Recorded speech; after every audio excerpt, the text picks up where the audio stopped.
Caracas की सुबह अब पहले जैसी नहीं रही। सत्ता के गलियारों में बेचैनी है, सड़कों पर अनिश्चितता और देश के भविष्य पर गहरा सवाल। राष्ट्रपति निकोलस मादुरो की अचानक अनुपस्थिति के बाद वेनेजुएला एक ऐसे मोड़ पर खड़ा है जहां हर फैसला इतिहास बन सकता है। इसी बीच देश की सर्वोच्च न्यायिक संस्था ने एक बड़ा और निर्णायक कदम उठाया है। आज इस वीडियो में हम बात करेंगे कि आखिर मादुरो के गायब हो जाने के बाद कौन है जो सत्ता संभाल सकता है।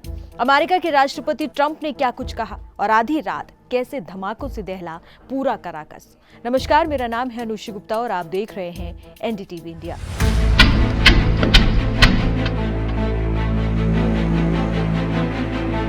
शनिवार को वेनेजुएला के सुप्रीम कोर्ट के संवैधानिक चैम्बर ने आदेश दिया कि उपराष्ट्रपति डेल्सी रोड्रिग्स देश की कार्यवाहक राष्ट्रपति की जिम्मेदारी संभालेंगी। अदालत ने कहा कि यह फैसला प्रशासनिक निरंतरता और राष्ट्रीय सुरक्षा को ध्यान में रखते हुए लिया गया है। यानी जब राष्ट्रपति की स्थिति साफ नहीं होती तब तक सत्ता का पहिया रुकने नहीं दिया जाएगा। अदालत के आदेश में यह भी संकेत दिया गया कि मादुरो की जबरन अनुपस्थिति को लेकर आगे कानूनी मंथन किया जाएगा। ये सिर्फ एक अस्थायी व्यवस्था नहीं बल्कि उस संवैधानिक ढांचे की परीक्षा है जो संकट के समय किसी देश को टूटने से बचाता है।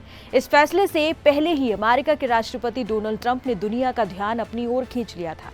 फ्लोरिडा के मार-ए-लागो में दिए बयान में उन्होंने कहा कि मादुरो के हिरासत में लिए जाने के बाद डेल्सी सत्ता संभालेंगी। ट्रंप का दावा था कि अमेरिका आने वाले समय में वेनेजुएला को मैनेज करेगा और डेल्सी रोड्रिग्स ने देश को फिर से खड़ा करने की इच्छा जताई है। ये बयान वेनेजुएला की संप्रभुता और अंतर्राष्ट्रीय राजनीति दोनों पर सवाल खड़े करता है। लेकिन सवाल ये है कि आखिर कौन है डेल्सी रोड्रिग्स जिनके कंधों पर अब पूरे देश की जिम्मेदारी आ पड़ी है। 56 साल की डेल्सी का जन्म कराकस में हुआ। वो एक क्रांतिकारी पृष्ठभूमि से आती हैं। उनके पिता वामपंथी आंदोलन से जुड़े रहे और यही विचारधारा डेल्सी की राजनीति में भी झलकती है। मादुरो सरकार में उन्हें हमेशा एक भरोसेमंद चेहरा माना गया, यहाँ तक कि मादुरो ने उन्हें शेरनी तक कहा है। डेल्सी रोड्रिग्स का राजनीतिक सफर तेजी से आगे बढ़ा। कभी सूचना मंत्री, कभी विदेश मंत्री, तो कभी उस संविधान सभा की प्रमुख जिसने मादुरो की ताकत को और ज्यादा मजबूत किया। 2018 में वो देश की उपराष्ट्रपति बनी और फिर धीरे धीरे सरकार के सबसे अहम फैसलों का चेहरा भी बन गई।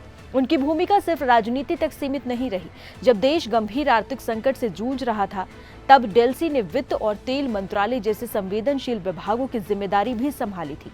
बढ़ती महंगाई, अमेरिकी प्रतिबंध और डगमगाती अर्थव्यवस्था, इन सब के बीच उन्होंने अपेक्षाकृत व्यवहारिक नीतियों के जरिए हालात संभालने की कोशिश की। निजी क्षेत्र के साथ सरकार के रिश्तों को आकार देने में भी उनकी अहम भूमिका रही है।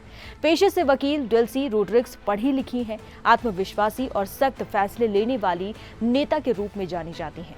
सत्ता के गलियारों में उनका असर इतना मजबूत रहा है कि एक समय वो एक साथ उपराष्ट्रपति, वित्त मंत्री और तेल मंत्री जैसी जिम्मेदारियां निभा चुकी हैं। और यही वजह है कि मौजूदा संकट में उनका नाम सबसे पहले सामने आ रहा है। हालांकि इस सियासी उथल-पुथल के बीच डेल्सी रोड्रिग्स का एक भावनात्मक पक्ष भी सामने आया। उन्होंने एक ऑडियो संदेश जारी कर अमेरिका से मांग की है कि निकोलस मादुरो और उनकी पत्नी को जीवित होने का प्रमाण दिया जाए। यह संदेश सिर्फ एक राजनीतिक मांग नहीं बल्कि एक अनिश्चित भविष्य से उपजी बेचैनी की आवाज भी थी। आज वेनेजुएला एक ऐसे दौर से गुजर रहा है जहां सत्ता, कानून और अंतर्राष्ट्रीय दबाव तीनों आमने सामने हैं। डेल्सी रोड्रिग्स के लिए ये सिर्फ पदभार नहीं बल्कि देश को टूटने से बचाने की चुनौती भी है। आने वाले दिन तय करेंगे कि ये व्यवस्था स्थिरता लाएगी या संकट को और ज्यादा गहराती ही जाएगी।